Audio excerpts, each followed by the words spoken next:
A questo punto ci può essere qualcuno che mi dici, ecco, te vedi che ha detto qualche parolaccia, che ha detto qualche parola un poco spinta, te capito? Signori miei, ebbene, qua dobbiamo dirlo, dobbiamo confessarlo apertamente. Se persino Cesare Zavattini, uomo di cultura, uomo di teatro, persona alle 10 di mattina, più di 2 anni fa, quindi non è una cosa recente, alla radio si è permesso di dire, mo signori miei, mo se ne parla a casa, mo se ne parla al bar, mo diciamolo anche per radio, cazzo, con 2Z. Oh, se immaginate voi lo scandalo e la televisione, là, tutti sti matti, sti preti, oh Dio mio, ha detto cazzo, con 2Z, oh, mica cazzo come veni, no, proprio cazzo, è una vergogna.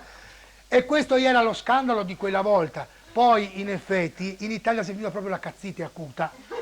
Sì, è diventato un intercalare normale. Era un signore che entra dentro un bar, te se lo immagini, entra dentro e va là, c'è senta barista, mi faccia un caffè del cazzo, dai. Ma cosa si permette? Senta, vado a fare lo scontrino. Marta va alla cassiera e dice, senta, io entro in questo bar del cazzo, quel barista del cazzo, chiedo di farmi un caffè del cazzo e mi manda da una cassiera del cazzo come lei a fare uno scontrino del cazzo. Ma è inaudito, ma è una vergogna, ma come si permette? Lei usa il turpiloquio, signor direttore, viene il direttore, cosa c'è?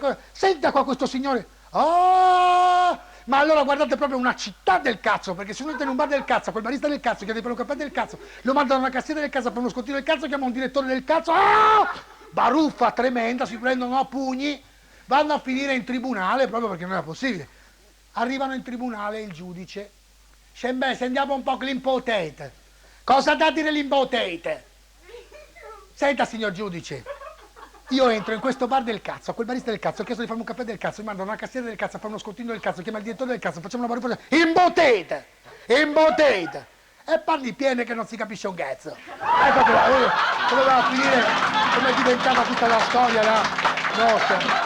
Quindi non c'è descandalizzarsi tanto. Non c'è descandalizzarsi tanto.